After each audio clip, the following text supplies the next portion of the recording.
Jika kamu sampai di titik ini, dengarkan baik-baik, bukan kebetulan, bukan karena algoritma, dan bukan karena kamu iseng mencari video ini. Ada sesuatu di dalam dirimu yang sedang lelah, lelah mengejar, lelah berharap, lelah menunggu hasil yang tak kunjung datang. Dan justru di titik inilah, ruhmu mulai berbicara.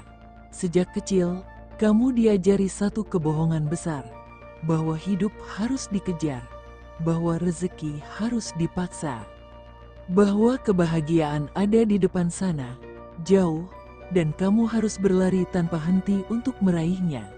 Padahal, ruh tidak pernah diciptakan untuk mengejar, ruh diciptakan untuk memanggil. Semesta tidak merespons orang yang panik. Semesta merespons frekuensi, dan selama ini, tanpa kamu sadari, semakin kamu mengejar, semakin kamu mengirim sinyal kekurangan. Setiap kali kamu berkata dalam hati, "Aku butuh, aku harus, aku takut kehilangan." Pada saat yang sama, ruhmu sedang menurunkan dayanya, bukan karena kamu lemah, tapi karena kamu lupa siapa dirimu sebenarnya. Ruh terpilih tidak lahir untuk memburu dunia, dunia yang seharusnya bergerak mendekat. Perhatikan hidupmu dengan jujur. Bukankah hal-hal terbaik sering datang justru saat kamu tidak terlalu memikirkannya? Pertemuan tak terduga, peluang yang muncul tiba-tiba, pertolongan yang datang di saat paling gelap. Itu bukan kebetulan, itu adalah hukum lama yang bekerja diam-diam. Saat ruhmu berhenti menegang, medan di sekitarmu berubah. Saat kamu melepaskan genggaman, jalur mulai terbuka. Saat kamu tidak lagi mengejar, semesta mulai mengenalimu. Masalahnya, tidak semua orang sanggup berhenti mengejar, karena berhenti terasa seperti kalah. Padahal, bagi ruh terpilih, berhenti adalah tanda kedewasaan jiwa. Berhenti bukan berarti pasrah kosong. Berhenti berarti percaya. Berhenti berarti kamu sadar bahwa ada kekuatan yang jauh lebih besar bekerja bersamamu, bukan melawanmu. Jika hari ini kamu merasa capek tanpa sebab, jika kamu merasa dunia seperti menolak usahamu, jika kamu sudah mencoba segalanya tapi hasilnya nihil, itu bukan tanda kamu gagal, itu tanda ruhmu meminta cara yang berbeda. Video ini bukan untuk semua orang, hanya untuk mereka yang sudah terlalu lama melawan arus, hanya untuk mereka yang siap melepaskan peran lama, dan hanya untuk ruh yang mulai sadar bahwa mengejar bukan lagi jalannya. Tarik napas perlahan, rasakan tubuhmu, dan izinkan satu kalimat ini meresap ke dalam kesadaranmu. Aku tidak perlu mengejar, aku memanggil. Ulangi dalam hatimu, tanpa emosi, tanpa harapan berlebihan, hanya kesadaran. Karena setelah titik ini, jalurmu tidak akan sama. Dan jika kamu masih bertahan sampai detik ini, maka ada sesuatu yang sedang disiapkan untukmu. Lanjutkan. Bab berikutnya akan membuka alasan kenapa tidak semua orang diizinkan berhenti mengejar.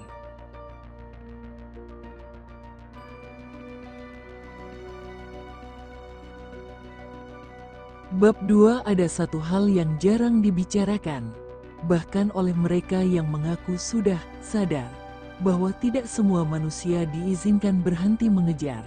Kalimat ini mungkin terasa mengganggu, tapi justru disinilah kebenarannya. Jika semua orang bisa berhenti mengejar lalu mendapatkan segalanya, dunia ini sudah lama berhenti bergerak, tidak akan ada tekanan, tidak akan ada kegelisahan, dan tidak akan ada seleksi. Semesta tidak bekerja secara adil. Semesta bekerja secara presisi. Ada ruh-ruh yang memang ditugaskan untuk mengejar, belajar lewat jatuh bangun, belajar lewat kegagalan, belajar lewat rasa lapar dan kehilangan, dan ada ruh lain yang ditugaskan untuk mengingat. Ruh yang sejak awal membawa frekuensi berbeda. Ruh yang terlalu sensitif terhadap kekacauan, ruh yang mudah lelah bukan karena lemah, tetapi karena ia dipaksa hidup dengan cara yang bukan jalurnya. jika kamu adalah tipe yang cepat capek walau tidak malas. Sering merasa, ini bukan hidup yang seharusnya, merasa tidak cocok dengan pola kejar-mengejar yang brutal, maka ada kemungkinan besar kamu bukan diciptakan untuk berlari. Ruh terpilih diuji bukan dengan kekurangan kemampuan, tetapi dengan kesabaran menunggu ingatan itu kembali. Masalahnya, dunia tidak memberi ruang untuk menunggu. Dunia mendorongmu untuk panik, membandingkan, menekan, membuatmu merasa tertinggal. Dan disitulah banyak ruh terpilih tersesat. Bukan karena salah jalan, tetapi karena terlalu lama memaksa diri berjalan di jalur orang lain. Ketika ruh yang seharusnya memanggil dipaksa mengejar, yang terjadi bukan percepatan, melainkan kebocoran energi. Semakin keras kamu berusaha, semakin kosong rasanya, semakin kamu memaksa, semakin jauh hasilnya. Ini bukan karma, ini bukan hukuman, ini sinyal. Sinyal bahwa ruhmu menolak metode lama. Semesta selalu berbicara lewat rasa, lewat lelah yang tidak wajar, lewat kegelisahan tanpa sebab, lewat perasaan, ada yang salah. Tapi aku tidak tahu apa, dan anehnya, ketika kamu benar-benar berhenti sejenak, bukan menyerah, tapi berhenti melawan. Hal-hal kecil mulai bergerak, bukan langsung uang besar, bukan langsung keajaiban dramatis, tapi sinkronisasi. Orang yang tepat muncul, ide yang tepat datang tanpa dipaksa, jalan yang tadinya tertutup perlahan terbuka. Itulah tanda awal bahwa ruhmu mulai kembali ke jalurnya. Namun di titik ini, banyak yang gagal. Karena ego ingin bukti cepat, ingin hasil instan, ingin validasi. Padahal, ruh tidak bergerak dengan cara ego. Ruh bergerak dengan izin. Jika kamu mencoba berhenti mengejar tapi masih diam-diam menuntut hasil, medan tidak akan terbuka. Berhenti yang sejati bukan teknik, berhenti adalah kondisi batin, dan hanya ruh tertentu yang sanggup berada di kondisi itu. Tanpa rasa takut, jika kamu masih di sini, masih mendengarkan, masih membaca sampai titik ini, itu sendiri sudah menjadi tanda, bukan bahwa kamu lebih hebat, tetapi bahwa ruhmu mulai mengingat tugasnya. Di bab berikutnya, kita akan masuk ke bagian yang lebih sensitif, tentang satu kesalahan halus yang membuat banyak ruh terpilih hampir sampai lalu kembali terlempar ke titik awal.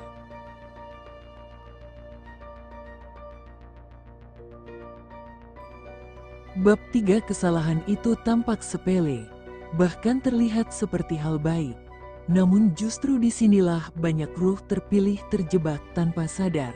Kesalahannya adalah ini, berhenti mengejar, tetapi masih menunggu. Menunggu dengan diam-diam menagih, menunggu sambil mengawasi tanda, menunggu sambil menghitung hari, jam, bahkan menit. Secara luar, kamu terlihat tenang. Secara dalam, ruhmu masih menegang. Semesta membaca ketegangan ini dengan sangat akurat. Bukan dari kata-katamu, bukan dari afirmasimu, tetapi dari keadaan batin paling jujur yang tidak bisa kamu sembunyikan. Banyak ruh terpilih sampai di tahap ini. Mereka sudah lepas dari kejaran kasar. Sudah berhenti memaksa dunia. Sudah tidak lagi berlari membabi buta. Namun mereka mengganti kejaran dengan pengawasan. Mereka berkata, "Aku sudah ikhlas." Tapi setiap hari masih bertanya dalam hati, "Kapan?" Dan kata "kapan" itu adalah bentuk lain dari ketidakpercayaan. Bukan berarti kamu salah. Ini sangat manusiawi. Karena ruh terpilih justru memiliki kesadaran tinggi, dan kesadaran tinggi seringkali berubah menjadi kontrol halus. Inilah paradoksnya. Semakin sadar seseorang, semakin besar godaan untuk mengatur proses, padahal ada fase tertentu di mana ruh harus benar-benar kosong dari tuntutan, bukan kosong dari harapan, tetapi kosong dari kontrak tersembunyi. Kontrak seperti, "Aku sudah tenang, sekarang giliran semesta. Aku sudah ikhlas, Sekarang buktinya mana? Aku sudah percaya. Jangan lama-lama. Semua itu terdengar wajar. Namun di tingkat energi, itu adalah tekanan. Dan tekanan sekecil apapun cukup untuk menutup jalur. Ruh terpilih diuji bukan pada saat ia menderita, tetapi pada saat ia hampir sampai. Karena di titik hampir sampai, ego menyamar paling rapi. Ia tidak datang sebagai ambisi. Ia datang sebagai kewaspadaan, sebagai kehati-hatian, sebagai logika yang ingin memastikan segalanya aman. Dan jika kamu jujur pada dirimu sendiri, mungkin kamu pernah merasakannya. Ada fase di mana kamu merasa sepertinya sudah dekat. Lalu kamu mulai memperhatikan detail, menganalisis tanda, menarik kesimpulan, dan tanpa sadar, kamu kembali memegang kendali. Di saat itulah, aliran melambat, bukan karena semesta menjauh, tetapi karena kamu kembali menutup pintu yang seharusnya dibiarkan terbuka. Ruh terpilih tidak diminta untuk pasif, ia diminta untuk jujur pada kondisi batinnya. Jika masih ada rasa cemas, akui. Jika masih ada rasa takut, sadari. Jika masih ada keinginan kuat untuk hasil tertentu, lepaskan gambarnya, bukan niatnya. Ini penting, karena semesta tidak menolak niat. Semesta menolak keterikatan pada bentuk. Kamu boleh berniat hidup lapang. Kamu boleh berniat berkecukupan. Kamu boleh berniat tenang dan aman. Tetapi ketika kamu mengikat niat itu pada satu bentuk, satu waktu, satu skenario, disitulah jalur menyempit. Ruh bekerja dengan ruang luas. Ego bekerja dengan lorong sempit. Dan semakin luas ruang batinmu, semakin besar kemungkinan hal-hal datang dengan cara yang tidak pernah kamu rencanakan. Banyak keajaiban gagal terjadi bukan karena tidak layak, tetapi karena terlalu diarahkan.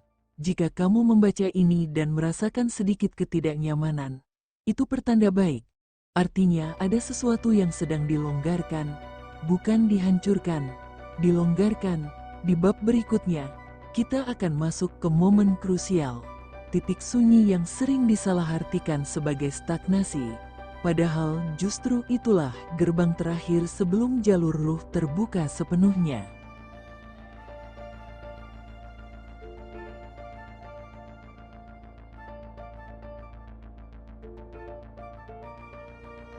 Bab 4 ada satu fase yang hampir selalu disalahartikan.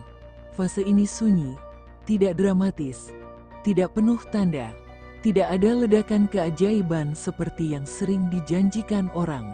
Dan justru karena itu, banyak ruh terpilih mundur di sini.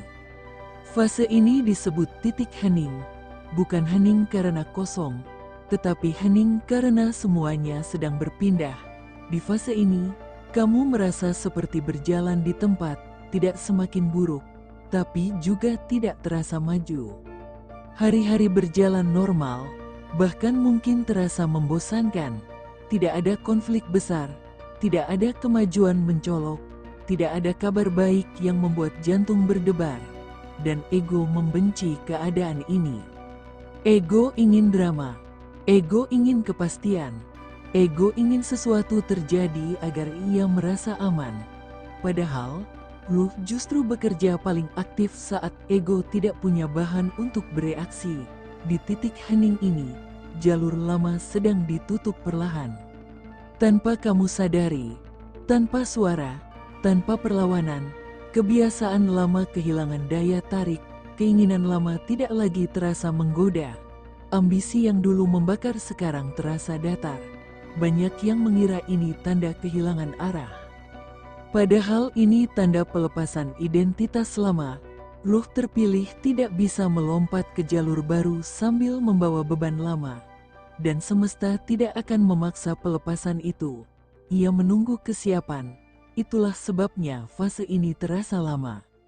Bukan karena prosesnya lambat, tetapi karena kamu sedang diberi ruang untuk benar-benar kosong. Kosong dari siapa kamu dulu, kosong dari narasi lama tentang dirimu, kosong dari peran yang sudah tidak relevan. Jika kamu perhatikan dengan jujur, mungkin kamu mulai tidak tertarik membuktikan apapun kepada siapapun, tidak terlalu ingin menjelaskan dirimu, tidak terlalu peduli validasi. Ini bukan mati rasa, ini transisi. Ruh sedang menarik energinya kembali dari dunia luar ke pusat kesadaran. Dan di titik ini, kesalahan paling fatal adalah mengisi keheningan dengan kepanikan. Banyak yang kembali mengejar, kembali memaksa, kembali mencari cara cepat, karena tidak tahan dengan ketenangan yang tidak pasti. Padahal, jika kamu sanggup bertahan sedikit lagi, tanpa menuntut, tanpa menebak-nebak, tanpa menciptakan cerita, keheningan ini akan berubah bentuk. Bukan menjadi ledakan, tetapi menjadi kepastian halus. Kepastian yang tidak perlu diyakinkan. Kepastian yang tidak perlu diumumkan. Kepastian yang terasa di dalam tubuh, bukan di pikiran. Pada titik ini, banyak orang di sekitarmu mungkin tidak mengerti. Mereka melihatmu diam dan mengira kamu menyerah.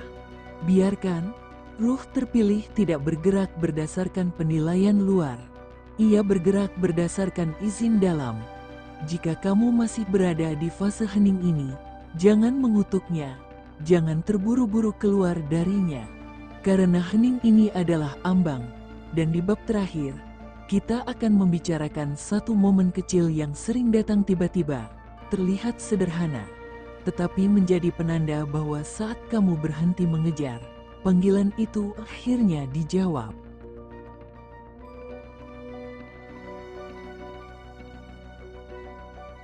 Bab 5 momen itu jarang disadari saat terjadi. Tidak ada suara, tidak ada cahaya, tidak ada tanda besar dari langit. Ia datang sederhana, hampir seperti hal biasa, sebuah percakapan ringan, sebuah ide yang muncul tanpa dipikirkan. Sebuah kesempatan kecil yang awalnya terlihat sepele, dan justru karena kesederhanaannya, banyak orang melewatinya. Padahal itulah jawaban. Saat ruhmu berhenti mengejar, semesta tidak mengirimkan hadiah dalam bentuk kejutan besar. Ia mengirim undangan, undangan untuk melangkah dengan cara baru, tanpa paksaan, tanpa drama, tanpa rasa harus. Jika kamu jujur pada dirimu sendiri, mungkin kamu pernah mengalaminya. Ada momen di mana sesuatu terasa klik. Bukan karena masuk akal, tetapi karena terasa benar. Ruh mengenali jalurnya lebih cepat daripada pikiran.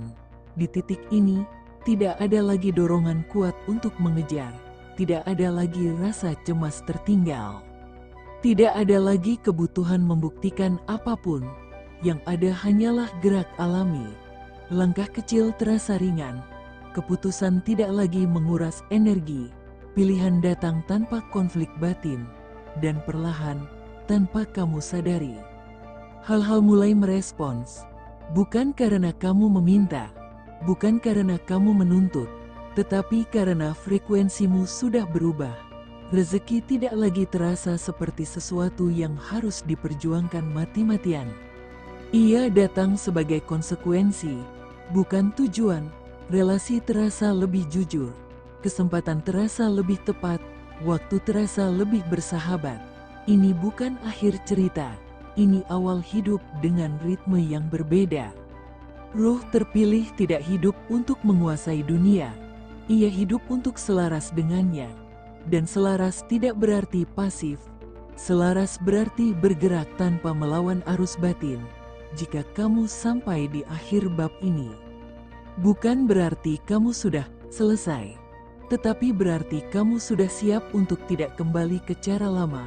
Ingat satu hal ini, jika suatu hari kamu merasa kembali gelisah, kembali ingin mengejar, kembali ingin memaksa, itu bukan kegagalan, itu pengingat bahwa jalur lama selalu mencoba menarikmu kembali.